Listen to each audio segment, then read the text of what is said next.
बिस्मिल्लाहिर्रहमानिर्रहीम। अस्सलाम वालेकुम स्टूडेंट्स। आज का हमारा लेक्चर जो है वो क्वेश्चन नंबर 8 से शुरू होता है, एक्सरसाइज 1.3। जी, आपने ये चूँकि कॉन्टीन्यूटी की एक्सरसाइज है, इसमें आपको जो भी फंक्शन दिया जाएगा उसकी कॉन्टीन्यूटी आपको कहा जाएगी कि फाइंड करें। इससे पहले हमने 7 क्वेश्चन किए, उसमें आपने देखा कि सिर्फ एक पॉइंट पे आपको डोमेन के किसी एक पॉइंट पे फंक्शन की कॉन्टीन्यूटी चेक करने को कहा गया। इस क्वेश्चन में देखें जी, आपको कहा जा रहा है कि determine the point of continuity of the function. अब ये जो फंक्शन है, नो डाउट इस वक्त जितनी भी अंडर डिस्कशन फंक्शन है इस चैप्टर में, वो सबके सब रियल वैल्यूड फंक्शंस हैं, यानी कि जिनकी डोमेन और रेंज रियल नंबर्स में से ही होती है। अब आपको यहाँ पे पॉइंट ऑफ कॉन्टीन्यूटी निकालने के लिए कहा गया है, ठीक है। मीन की पूरी डोमेन आपके पास पड़ी हुई है, इस पूरी डोमेन में कौन से पॉइंट्स हैं जिनके ऊपर आपका ये डिफाइनिंग बिहेवियर है फंक्शन का, ये फंक्शन आपका कॉन्टीन्यूस है। ज़ाहिर है डोमेन के हर पॉइंट के ऊपर तो आपका फंक्शन कॉन्टीन्यूस नहीं होगा, कुछ ऐसे पॉइंट्स भी होंगे जिस पे आपका फंक्शन ये फंक्शन जो है कॉन्टीन्यूस नहीं होगा। तो अगर आप उन पॉइंट्स को मेंशन कर दें, बता दें कि फिगर आउट कर दें कि ये पॉइंट्स हैं जिन पे जी हमारा फंक्शन कॉन्टीन्यूस है और ये डोमेन के पॉइंट्स हैं जिन पे कॉन्टीन्यूस नहीं है, तो इस तरह से डिस्टिंग्विश हो जाएगा। तो ओवरऑल आपसे कॉन्टीन्यूटी पूछी जा रही है कि डोमेन के किस हिस्से पे आपका फंक्शन जो है वो कॉन्टीन्यूस है। देखिए, ये आपके पास है bracket function, x minus x की ब्रैकेट है, और ब्रैकेट फंक्शन जो है वो इट्सल्फ जो है, मैं इससे पहले भी काफ़ी लेक्चर्स में बता चुकी हूँ ब्रैकेट फंक्शन के बारे में। तो ब्रैकेट फंक्शन को यहाँ पे पहले इस फंक्शन को इवैल्यूएट थोड़ा सा कर लेते हैं, पहले ब्रैकेट फंक्शन पढ़ लेते हैं और फिर f(x) को यहाँ पे इवैल्यूएट करते हैं। इसकी ग्राफिकल अप्रोच भी मैं आपको यहाँ पे दिखाऊंगी इस फंक्शन की, क्योंकि इसमें ब्रैकेट फंक्शन इन्वॉल्व हो रहा है। इसको बहुत डिटेल से यहाँ पे डेप्थ में जाके पढ़ लेते हैं ताकि पता चले। लेकिन आप पहले इस फंक्शन को खोलें और ब्रैकेट का बिहेवियर देखें, और उसके बाद फिर आप अंदाज़ा लगा सकते हैं कि किन पॉइंट्स पे ये फंक्शन जो है वो कॉन्टीन्यूस है और किन पे नहीं है। ये देखें जी, आपके सामने ये सबसे पहले अगर आप सिर्फ इस ब्रैकेट को, x की ब्रैकेट का बिहेवियर यहाँ पे चेक करें, तो ब्रैकेट ऑफ x, कोई भी रियल नंबर अगर आपके पास x है और इसकी ब्रैकेट आप चेक करना चाहते हैं कि इसकी ब्रैकेट का आंसर क्या है, तो 0 से लेकर 1 पर, क्योंकि ब्रैकेट ऑफ रियल नंबर इस जो आंसर देती है वो एक इंटीजर होता है। ये देखें, ये डिफरेंट केसेस हैं और हर केस में आपके पास ब्रैकेट का आंसर जो है वो एक इंटीजर आया है, चाहे पॉजिटिव इंटीजर चाहे नेगेटिव इंटीजर। ओवरऑल ब्रैकेट की डेफिनेशन ये है कि bracket of a real number is the greatest integer lesser than equal to that real number. ठीक है, वो ग्रेटेस्ट इंटीजर जो इस रियल नंबर के या तो इक्वल होगा या इससे लेस होगा। मैं पहले भी मिसाल दे चुकी हूँ पिछले लेक्चर्स में भी।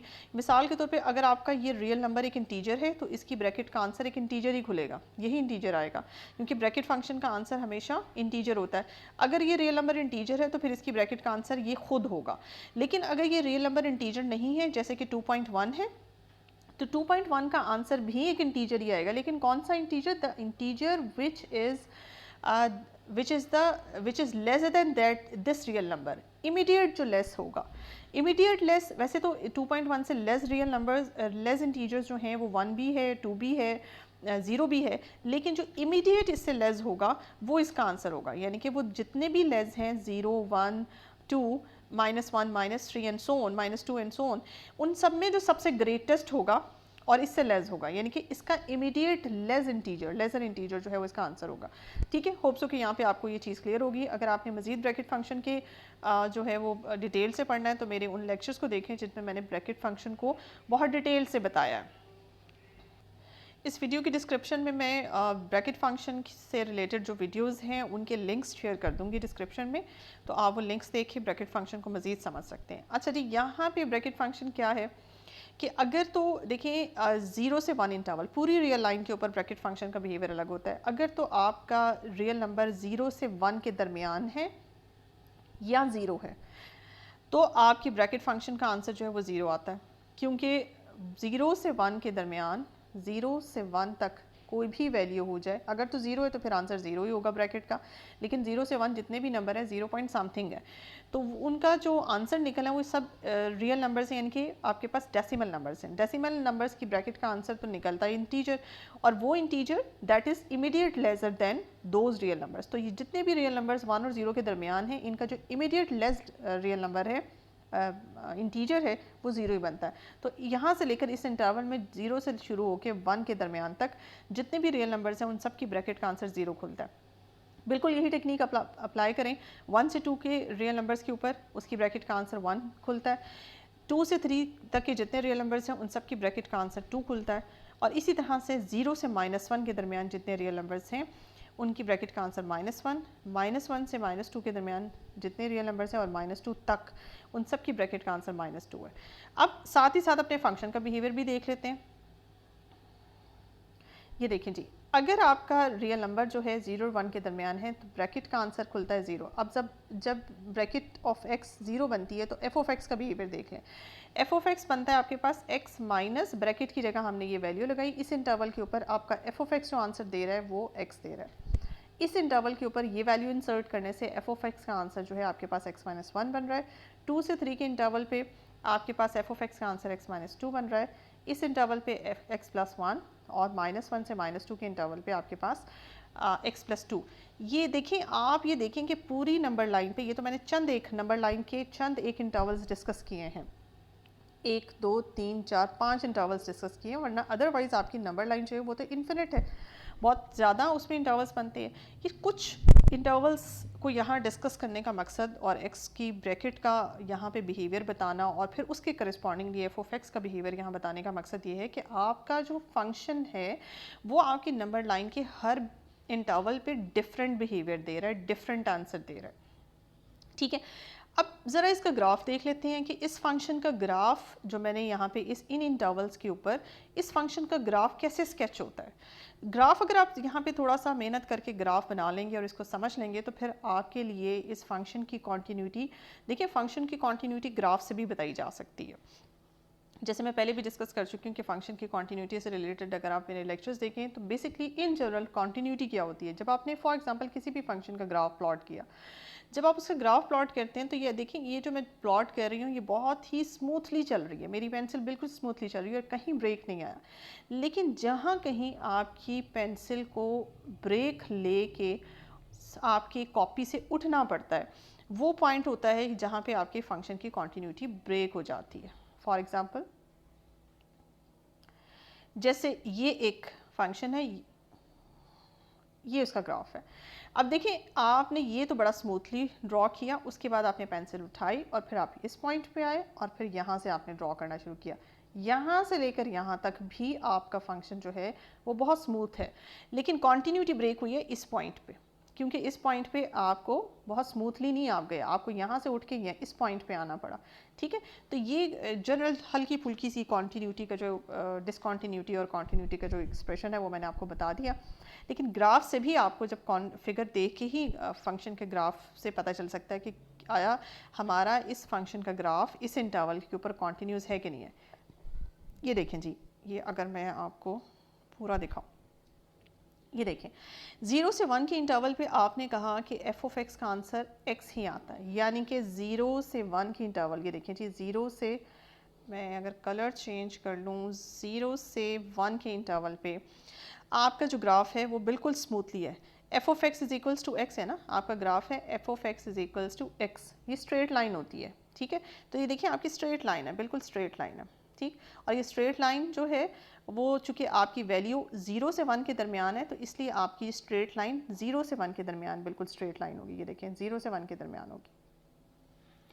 अच्छा जी, इसके बाद आप ये देखें कि आपका 1 से 2 का जो इंटरवल है, इस इंटरवल के दरमियान भी आपकी स्ट्रेट लाइन, ये आपकी स्ट्रेट लाइन, अगर आप इसको ऑब्जर्व करें, ये देखें अगर आप यहाँ पे वैल्यू इंसर्ट करें और टेबल के ज़रिए इसको फाइंड आउट करें तो f ऑफ फॉर एग्जांपल 1.1 है, ये देखें आपके पास f ऑफ 1.1, f ऑफ 1.1 पे आपका भी जो आंसर आता है वो आता है 0.1, क्योंकि आपने 1 माइनस कर दिया। f ऑफ 1.5 पे आपका आंसर आता है 0.5, और करते कराते अगर आप f ऑफ 1.9 पे जाते हैं 2 से जस्ट पहले तो आपके पास आंसर आता है 0.9। यानी कि आपकी जो फंक्शन की डोमेन जो भी है, लेकिन रेंज जब आप स्केच इसे करते हैं ना तो रेंज आपकी वर्टिकली आप 0 से 1 के दरमियान ही रहते हैं। ये देखिए ये ग्राफ भी ऐसे ही बना है। ब्रेक कहाँ आया, 2 पे ब्रेक आता है। इसे मैं अगर क्लोजअप करके आपको दिखाऊँ, ये देखें,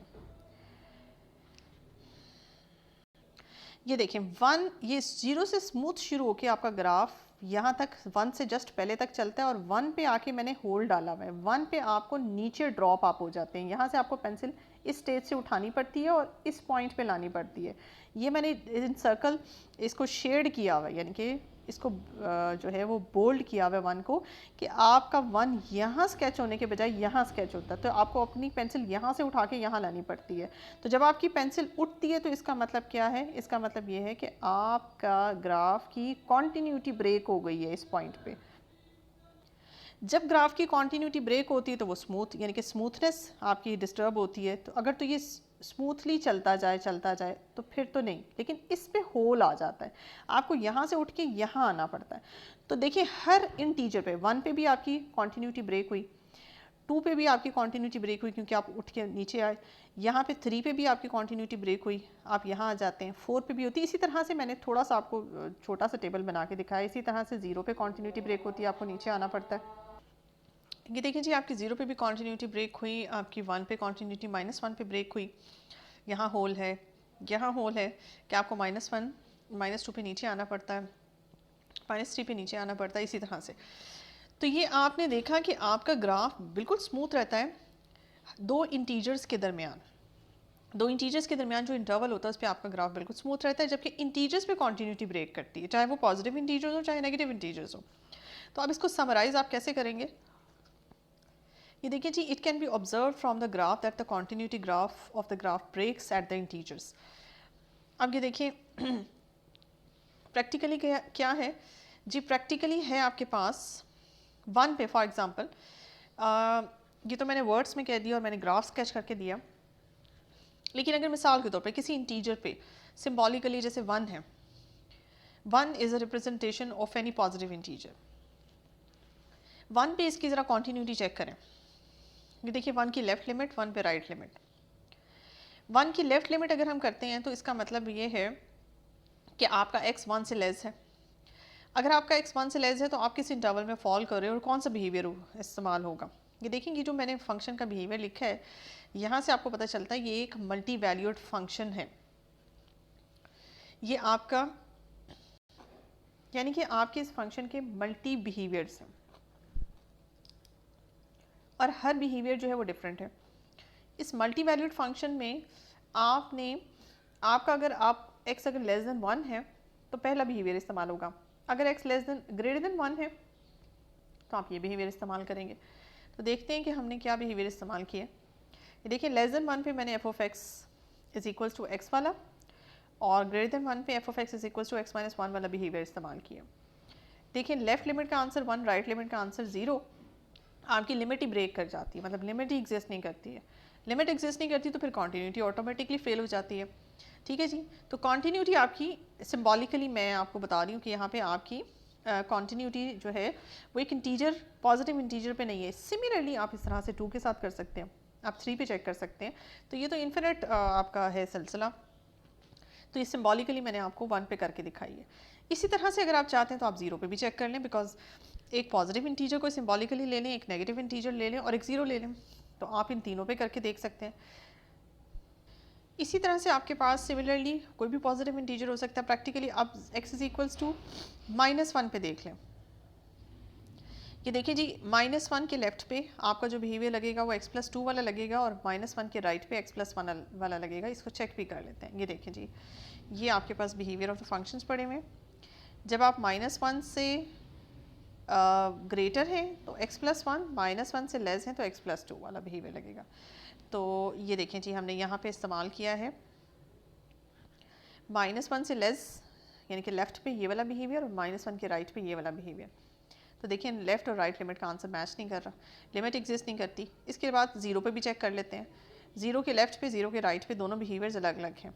ठीक है, तो लिमिट का आंसर भी डिफरेंट है, लिमिट एग्जिस्ट नहीं करती है। तो मैंने सिंबॉलिकली कोई एक नेगेटिव इंटीजर लेके कोई एक पॉजिटिव इंटीजर लेके और 0 पे आपको चेक करके दिखा दिए। तो आप प्रैक्टिकली ऐसे कर सकते हैं, अदरवाइज आपकी ऑप्शन है। आपने ये नहीं कि आपने ग्राफ भी करना है और आपने ऐसे भी शो करना है।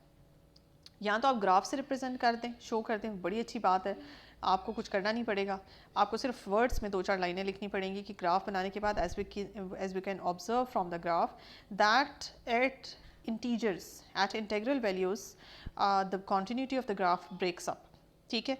और इसमें आप अदरवाइज़ आपका ग्राफ जो है दो इंटीजर्स के दरमियान स्मूथ रहता है। ठीक है, तो डिसकॉन्टीन्यूटी पॉइंट को अगर आप पूरी रियल लाइन में से निकाल दें, यानी कि पूरी रियल लाइन में से अगर आप इंटीजर्स को निकाल दें तो पूरी रियल लाइन के ऊपर आपका फंक्शन जो है वो कॉन्टीन्यूस है सिवाय इंटीजर्स के। जी नेक्स्ट है हमारे पास question number 9, discuss the continuity of F of X. F of X क्या है? X minus X mod. इसकी कॉन्टीन्यूटी 1 पे आप डिस्कस करें कि क्या ये 1 पे कॉन्टीन्यूस है कि नहीं है। अब इसमें वही लिमिट के तरीके से हम चलेंगे। इसमें हम लेफ्ट लिमिट लेते हैं when x is approaching to 1 from the left side, when x is approaching to left 1 from the right side.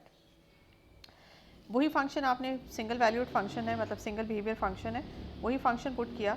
लेकिन जब आप लेफ़्ट पे होते हैं 1 से लेस होते हैं, यानी कि लेफ़्ट लिमिट का मतलब है एक्स जो है उसकी वैल्यू 1 से लेस है। ठीक है, तो जब उसका वो खुलेगा, मॉड खुलेगा, यानी कि एक ऐसा इंटीजर जो जस्ट 1 से लेस है, यानी कि 1 से लेस होने का मतलब ये नहीं है कि कोई नेगेटिव नंबर है, 1 के बिल्कुल लेफ़्ट पे और 1 के करीब ही है, तो वो डेफिनेटली पॉजिटिव ही होगा। और पॉजिटिव नंबर का जब यहाँ पे आप मॉड खोलेंगे तो आपके पास मॉड यहाँ पे खुल के पॉजिटिव ही आएगा, चाहे लिमिट आपके पास लेफ्ट है, इससे कोई फ़र्क नहीं पड़ता। आपकी नंबर लाइन फौरी तौर पे बना लिया करें और फौरी तौर पे नंबर लाइन पे देखा करें जब हम 1 के लेफ़्ट पे जाते। जब भी मैं लिमिट की बात करती हूँ कि हम किसी रियल नंबर के लेफ़्ट या राइट की बात करते हैं तो उसको नंबर लाइन पे फौरी देखा करें। और बहुत ज़्यादा आपने उस रियल नंबर से दूर नहीं जाना, जैसे 1 से बहुत दूर नहीं जाना, लेफ़्ट पे थोड़ा सा दूर जाना है, मतलब थोड़ा सा जस्ट उसके इस तरह के नेबरिंग नंबर में कोई किसी नंबर पे जाना है, तो आप नेगेटिव पे तो नहीं जा सकते। इसी तरह से 1 के राइट पे भी सारे पॉजिटिव पड़े हुए हैं, आपने 1 के नेबरिंग किसी पॉजिटिव नंबर पे जब जाना है तो ऑटोमेटिकली उसका मॉड जो है वो पॉजिटिव ही खुलेगा। तो दोनों केसेस में मॉड जो है वो सेम तरीके से खुला है, तो दोनों केसेस में हमारा जो एक्स बनता है वो पॉजिटिव ही बनता है। तो दोनों में आंसर आपके पास 0 है, लिमिट आपकी एग्जिस्ट करके फाइनाइट नंबर है, एग्जिस्टिंग नंबर है और इक्वल है लेफ्ट और राइट लिमिट। तो कॉन्टीन्यूटी के लिए पहला स्टेप तो हमारा हो गया। दूसरा step value of the function का है, आपने इसमें डायरेक्ट जाके वैल्यू पुट कर देनी है। जी यहाँ मैंने लिखा हुआ है value of the function at x equals to 0 find करनी है, ये 0 नहीं है, ये एक्स इज इक्वल्स टू 1 है, क्योंकि आप लिमिट 1 पे फाइंड करें, कॉन्टीन्यूटी आपने 1 पे फाइंड करनी है, तो फिर वैल्यू ऑफ द फंक्शन भी आपकी 1 पे ही है। ठीक है जी, तो आपने 1 पुट किया ओरिजिनल फंक्शन में तो आपके पास आंसर अगेन 0 है, तो लिमिट और वैल्यू ऑफ द फंक्शन का आंसर आपके पास 1 है, 0 है दोनों का और वो सेम है, तो कॉन्टीन्यूटी आपकी है, ये फंक्शन कॉन्टीन्यूस है 1 पे। नेक्स्ट है जी आपके पास क्वेश्चन नंबर 10, ये फंक्शन है रियल वैल्यूड फंक्शन, डोमेन और रेंज दोनों रियल नंबर्स में से हैं और ये फंक्शन डबल बिहेवियर फंक्शन है जिसके दो तरह के बिहेवियर्स हैं। अगर तो आपकी डोमेन, क्योंकि देखिए रियल लाइन जो है दो तरह के नंबर्स पे ओवरऑल कंसिस्ट करती है, रैशनल्स एंड इरैशनल्स। जब आप रैशनल नंबर्स को इरैशनल नंबर्स के अंदर यूनियन करते हो तो ओवरऑल आपके पास रियल नंबर्स आती है, जितने रैशनल्स होते हैं उतने ही इरैशनल नंबर्स एग्जिस्ट करते हैं। और एक और चीज़ मैं हमेशा बताती हूँ कि नंबर लाइन पे रैशनल्स और इरैशनल्स की डिस्ट्रीब्यूशन ऐसी होती है कि अगर एक नंबर रैशनल है तो उसका जस्ट नेबरिंग नंबर जो है राइट पे वो इरैशनल होगा और उसके लेफ्ट पे भी जो कंसेक्टिव नेबर नंबर है वो भी इरैशनल होगा। इसी तरह से इरैशनल नंबर के जो जस्ट राइट पे नेबर में जो नंबर होगा वो रैशनल होगा और इसी तरह से इसके भी जो नेबरिंग कंसेक्टिव नंबर होगा वो रैशनल होगा। तो अगर हम गौर करें तो हमारे पास नंबर लाइन पे रैशनल नंबर्स की रियल रैशनल्स और इरैशनल्स की डिस्ट्रीब्यूशन ऐसी होती है कि अगर एक नंबर मैं मानती हूँ रैशनल है तो उसके जस्ट कंसेक्टिव नेबर में राइट पे भी और लेफ्ट पे भी इरैशनल होगा, और अगर एक नंबर इरैशनल है तो उसके कंसेक्टिव राइट और लेफ्ट नेबरिंग में रैशनल नंबर होगा।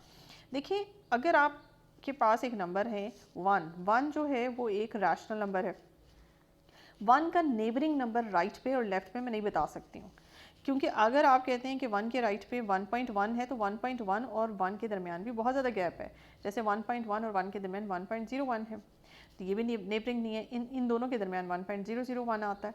तो आप नंबर लाइन पे बहुत मुश्किल है एक नंबर के बाद उसका नेबरिंग नंबर बताना, लेकिन ओवरऑल हम ये अजम्पशन रखते हैं कि अगर कोई नंबर मेरे पास रैशनल है तो उसका नेबरिंग नंबर डेफिनेटली चाहे राइट पे हो चाहे लेफ्ट पे हो इरैशनल होगा। अब आपको करना क्या है, आपको इस फंक्शन की कॉन्टीन्यूटी फाइंड करनी है 1/2 पे। 1/2 जो है ये हमारे पास 0.5 बनता है और 1/2 एक रैशनल नंबर है, यानी कि आपको इस फंक्शन की कॉन्टीन्यूटी जो चेक करनी है वो एक रैशनल नंबर पे चेक करनी है।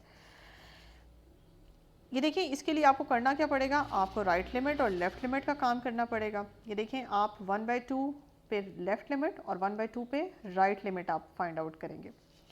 देखिए जब हम लेफ़्ट लिमिट की बात करते हैं तो आपने आपका x जो है 1/2 को अप्रोच कर रहा है लेफ़्ट साइड से, ये आपका 1/2 पड़ा हुआ है नंबर लाइन पे। अब आपका x जो है वो 1/2 को अप्रोच कर रहा है लेफ़्ट साइड से। देखिए इसमें दो केसेस आते हैं। अगर तो मैं ये मानती हूँ, देखिए 1/2 इट्सल्फ एक रैशनल नंबर है और हम चूँकि 1/2 के लेफ़्ट पे हैं, हमारा ये x रखा हुआ है, तो 1/2 के लेफ़्ट पे अगर तो ये 1/2 का बिल्कुल कंसेक्टिव नंबर है x, तो फिर x तो इरेशनल होगा, क्योंकि 1/2 रैशनल है तो इसका जस्ट कंसेक्टिव नंबर इरेशनल होगा। लेकिन अगर थोड़े से फासले पे पड़ा हुआ है तो हो सकता है ये रैशनल भी हो, एक नंबर से के फासले पे पड़ा हुआ है, दो नंबर्स के फासले पे पड़ा हुआ है, तीन नंबर्स रियल नंबर्स के फासले पे पड़ा हुआ है।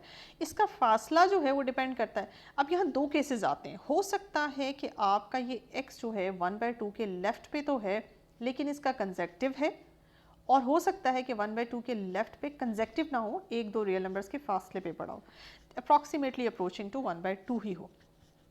तो ये दो केसेस आते हैं, तो हम इन दोनों केसेस में इस चीज़ को मद्देनज़र रखते हैं, क्योंकि इसमें आपने करनी है राइट लिमिट भी करनी है और लेफ़्ट लिमिट भी करनी है। यानी कि इस केस में आप 1/2 के लेफ़्ट पे हैं और इस केस में आपका x जो है 1/2 के राइट पे है।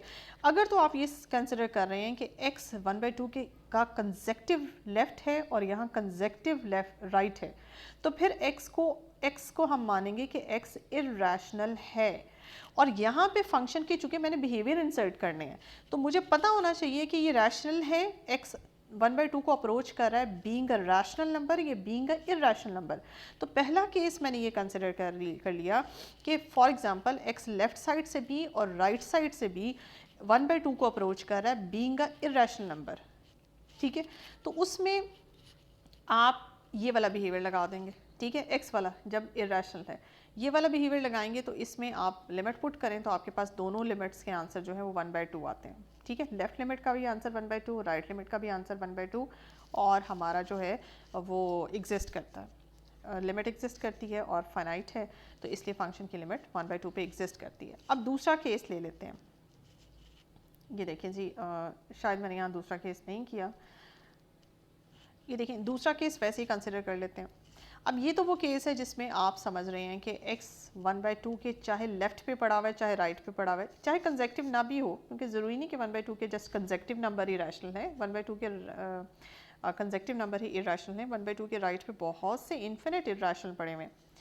तो आप समझ लें कि वो केस जिसमें हम ये कंसिडर कर रहे हैं जिसके राइट पे हो x या लेफ़्ट पे हो x जो है इरेशनल है। अगर आप ये कंसिडर कर लें कि x 1/2 के राइट और लेफ़्ट पे है और रैशनल है, ठीक है, तो फिर आप नीचे वाला बिहेवियर इस्तेमाल करेंगे और उसमें जब 1/2 पुट करेंगे 1 - 1/2 तो आंसर आपके पास 1/2 आएगा, लेफ़्ट लिमिट में भी और राइट लिमिट में भी। जब आप x को रैशनल कंसिडर करेंगे तो लेफ़्ट और राइट दोनों लिमिट में आपको नीचे वाला बिहेवियर इस्तेमाल करना पड़ेगा 1 - x।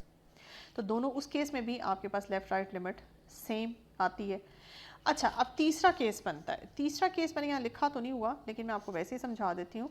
तीसरा केस आपके पास बनता है और वो तीसरा केस आप ये मानते हैं कि जी मैं ये कह रही हूँ कि अब फॉर एग्ज़ाम्पल ये यहाँ से हम बात करते हैं कि देखें जी ये 1/2 है, ठीक है, और आपका x लेफ़्ट लिमिट में जब अप्रोच करता है 1/2 को तो यहाँ पे मैं x की कोई वैल्यू कंसिडर करती हूँ, ये मिसाल के तौर पे आपके पास 0 है, मैं कंसिडर करती हूँ कि x की कोई वैल्यू है और वो जो है रैशनल है, और जब राइट लिमिट में x 1/2 को अप्रोच कर रहा है तो x को मैं यहाँ पे कोई इरेशनल मान लेती हूँ। ठीक है, एक तरफ मैंने रैशनल यानी कि लेफ़्ट लिमिट में मैंने x का बिहेवियर रैशनल कंसिडर कर लिया और राइट लिमिट में मैंने x का बिहेवियर इरेशनल कंसिडर कर लिया। तो लेफ़्ट लिमिट में जब मैंने रैशनल कंसिडर किया तो मैं कौन सा बिहेवियर लगाऊंगी? रैशनल के लिए f(x) = x नहीं 1 - x, और इरेशनल के लिए आपने x लगाना है। ये देखें यहाँ पे आप लगाएंगे 1 - x वाला बिहेवियर और यहाँ पे आप x वाला बिहेवियर लगाएंगे। अब जब आप 1/2 पुट करेंगे यहाँ से भी 1/2 आंसर आता है और यहाँ से भी 1/2 आता है। तो बताने का मकसद ये है कि 3 केसेस बन जाते हैं। 3 केसेस का मतलब है जब आप ये कंसिडर करते हैं कि लेफ़्ट और राइट लिमिट में आपका x लेफ़्ट पे भी रैशनल है और राइट पे भी कोई रैशनल नंबर है, दूसरा केस जब आप ये कंसिडर करते हैं कि 1/2 के लेफ़्ट पे भी रैशनल है और राइट पे भी रैशनल है।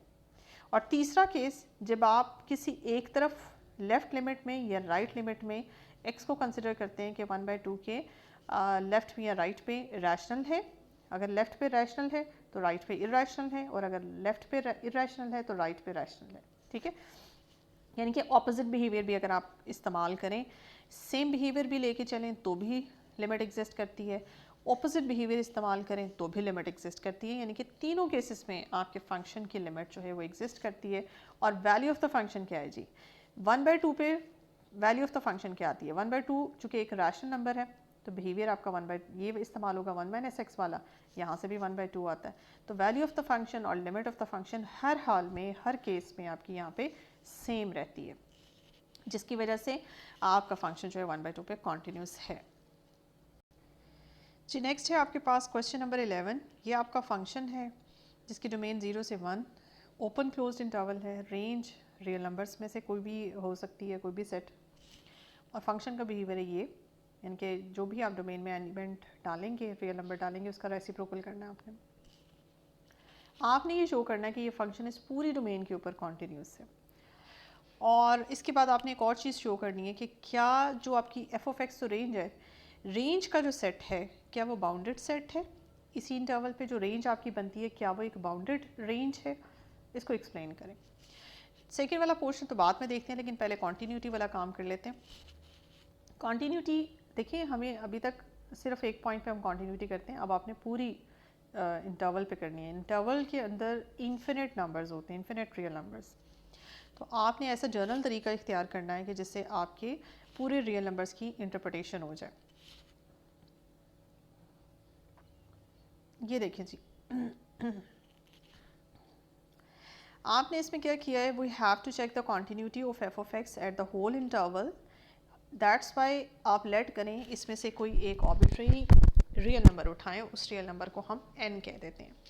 अब ये रियल नंबर जो है इस इंटरवल 0 से 1 के क्लोज इंटरवल में पाए जाने वाले हर रियल नंबर की इंटरप्रिटेशन कर रहा है, यानी कि जो नंबर इस इंटरवल में शामिल है हर उस नंबर की इंटरप्रिटेशन कर रहा है। तो एक आपने आर्बिट्रेरी नंबर ले लिया, अगर इस आर्बिट्रेरी नंबर के ऊपर कॉन्टीन्यूटी होगी तो फिर पूरे इंटरवल के ऊपर कॉन्टीन्यूटी होगी। अब इसके ऊपर हम चेक करते हैं कॉन्टीन्यूटी n के ऊपर लेफ़्ट लिमिट के ज़रिए। पहले हमने लेफ़्ट लिमिट ली, फिर हमने राइट लिमिट ली, आंसर चेक किया। ये देखें जी, लेफ़्ट लिमिट पे जब आपने फंक्शन का बिहेवियर अप्लाई किया, वही जब आप x आपका n के लेफ़्ट पे है तो फिर हम n - h, n में से कुछ सब्ट्रैक्ट करेंगे तो लेफ़्ट पे जाएंगे। आपने h की फॉर्म यहाँ पे यूज़ की, और उसके बाद जब आपने लिमिट पुट की तो आपके पास लेफ़्ट लिमिट का आंसर 1/n आता है। इसी तरह से राइट लिमिट का आपने प्रोसीजर लगाया जो हम लगाते होते हैं। आपने आपका x जो है इस केस में n के राइट पे है, तो आपने x की वैल्यू जो है n plus something h put की, और फिर आपके पास फाइनलाइज करके आंसर जो है 1/n आता है, यानी कि लेफ़्ट और राइट लिमिट का आंसर इक्वल आता है। इसका मतलब है limit of the function at the point n exist करती है। वैल्यू ऑफ द फंक्शन देखते हैं, वैल्यू ऑफ द फंक्शन भी आपके पास 1/n है, तो फाइनली आपके पास कॉन्टीन्यूटी एग्जिस्ट करती है, फंक्शन जो है वो कॉन्टीन्यूस बन जाता है n पे। अब n कौन था? इस इंटरवल में से कोई भी एक आर्बिट्रेरी एलिमेंट था, इस पे कॉन्टीन्यूटी है तो पूरे इंटरवल पे आपके पास कॉन्टीन्यूटी है। अब हमारे पास दूसरा सवाल, इसमें दूसरा सवाल ये है कि पहला तो हमने जो शो करना था कि कॉन्टीन्यूटी एग्जिस्ट करती है पूरे इंटरवल पे, तो वो हम शो कर चुके हैं। अब दूसरा जो सवाल है आपके पास वो ये है कि रेंज का जो सेट है क्या वो बाउंडेड सेट है? तो जब तक आपको रेंज पूरी पता नहीं चलेगी कि इस फंक्शन की रेंज, देखिए इस फंक्शन की रेंज जो है वो पूरी रियल लाइन नहीं है, इसका कोई कुछ हिस्सा है, इसकी जो रेंज है वो रियल लाइन का सबसेट है। तो आपको जब तक वो set F of x range पूरी पता नहीं लगेगी तब तक आप उसको ये जज नहीं कर सकते कि वो सेट बाउंडेड है कि नहीं है। ये देखिए जी, आपके पास रेंज चेक करने के लिए, क्योंकि आपका डोमेन आपकी ये डोमेन के सारे पॉइंट्स को फंक्शन में पुट करें, करस्पॉन्डिंगली आपके पास रेंज आती जाएगी। देखिए मैंने 1 से स्टार्ट किया, सबसे पहले x जब 1 होता है तो एफ ऑफ एक्स का आंसर भी आपके पास 1 आता है। उसके बाद देखिए आप नंबर लाइन पे जाएं, ये आपके पास 0 है, ये आपके पास 1 है, और 0 और 1 के दरमियान जितने भी नंबर्स हैं 0.1, 0.2, 0.3, 0.4 से लेकर 0.9 और 1 तक कि 1/1 मैंने कुछ वैल्यूज़ यहाँ पे लिखी हैं ताकि आपको थोड़ा सा रेंज का आइडिया हो जाए।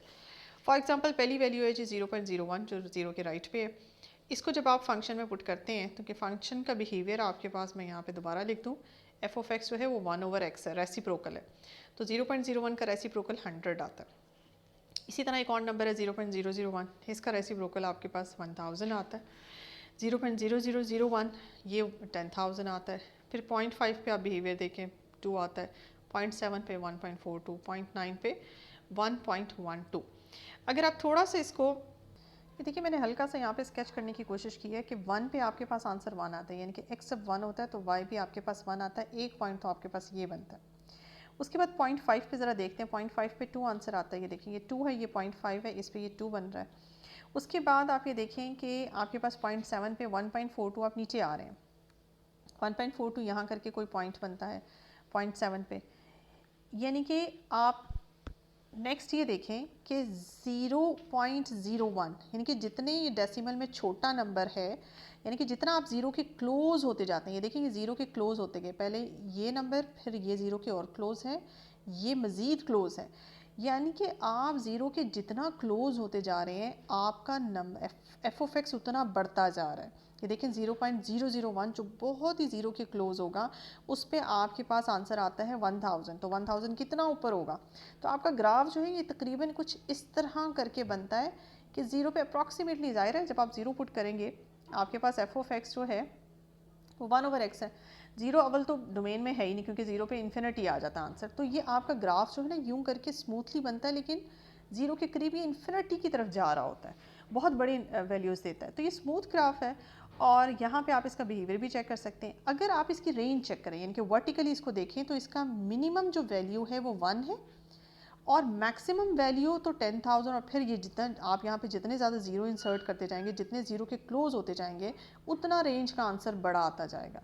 इसका मतलब है कि ये हाईएस्ट वैल्यू, अगर मैं एफ ऑफ एक्स, ये आपके पास सेट है एफ ऑफ एक्स का, अगर आप इसकी स्मॉलेस्ट वैल्यू ऑब्जर्व करें तो वो आपके पास 1 होगी, और अगर हाईएस्ट वैल्यू इंसर्ट चेक करना चाहें तो हाईएस्ट वैल्यू इसकी एग्जिस्ट ही नहीं करती, यानी कि ये बाउंडेड अबव है ही नहीं ये सेट, ये बाउंडेड बिलो है। और इसका लोअर बाउंड क्या है, इसका लोअर बाउंड आपके पास 1 है, यानी कि ये जितनी भी एफ ऑफ एक्स की वैल्यूज़ आपके पास आई हैं, इन तमाम वैल्यूज़ को एक सेट की फॉर्म में आप डालें तो उस सेट का सबसे छोटा नंबर 1 है, तो और सबसे बड़ा नंबर एग्जिस्ट ही नहीं करता क्योंकि ये चलता चला जाता है, ठीक है।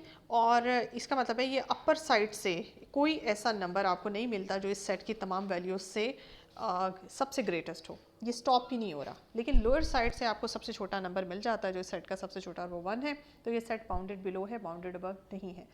अब बाउंडेड सेट किसे कहते हैं, एक वो सेट जो बाउंडेड बिलो भी होता है और बाउंडेड बिलो अबव भी होता है, उसको हम बाउंडेड कहते हैं। तो ये बाउंडेड बिलो तो है लेकिन बाउंडेड अबव नहीं है, दैट्स वाई फाइनली ये एफ ऑफ एक्स का जो सेट है ये बाउंडेड सेट नहीं है, ठीक है।